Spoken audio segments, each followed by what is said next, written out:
about 1 lakh enumerators and supervisors will be deployed, will be engaged in the forthcoming house listing operations. Census functionary जो नीचे पर्यवेक्षक और प्रगणक के स्तर तक काफ़ी 30-31 लाख संख्या होती है, उन सब को चरणबद्ध तरीके से उनकी ट्रेनिंग अलग अलग राज्यों में और संघ शासित प्रदेशों में चल रही है, कई जगह संपन्न भी हो चुकी है।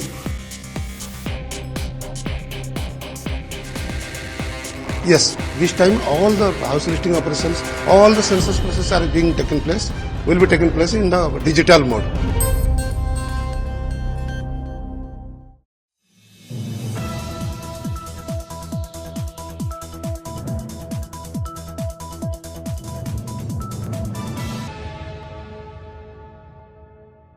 अब अगर आप बिना शादी के साथ रह रहे हैं तो सरकार आपको क्या मानेगी, सिंगल या मैरिड?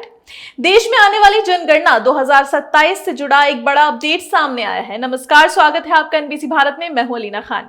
दरअसल इस बार जनगणना में एक नया एंगल ऐड किया गया है। अगर कोई कपल एक ही घर में स्टेबल यूनियन यानी कमिटेड रिलेशनशिप में रह रहा है तो उन्हें मैरिड कपल के तौर पर माना जा सकता है।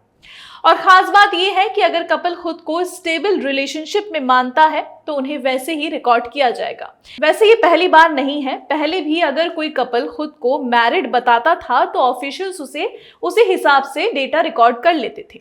अब बात करते हैं प्रोसेस की। जनगणना 2 फेजेस में होगी। पहला फेज होगा हाउस लिस्टिंग फेज, जिसमें घर से जुड़े 33 सवाल पूछे जाएंगे और इसमें से एक सवाल ये भी होगा कि घर में कितने मैरिड कपल्स हैं।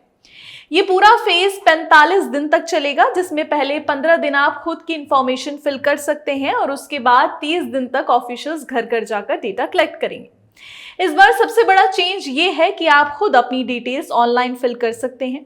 दिल्ली की एनडीएमसी एरिया से इसकी शुरुआत 1 अप्रैल से हो रही है। फॉर्म कोई भी रिस्पॉन्सिबल एडल्ट भर सकता है, बस ओटीपी बेस्ड वेरिफिकेशन कंप्लीट करना होगा। अब यहाँ एक और इंटरेस्टिंग चीज है, आपको अपने घर की एग्जैक्ट लोकेशन भी मैप पर मार्क करनी होगी। अगर लोकेशन गलत मार्क हो गई तो आपका डेटा सिस्टम में रिफ्लेक्ट नहीं होगा। सबसे बड़ा सवाल, क्या आपको कोई प्रूफ देना होगा? तो इसका जवाब है नहीं।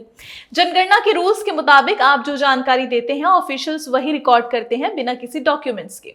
फॉर्म फिल करने में लगभग 15 से 20 मिनट लगेंगे और आप इसे ड्राफ्ट में भी सेव कर सकते हैं।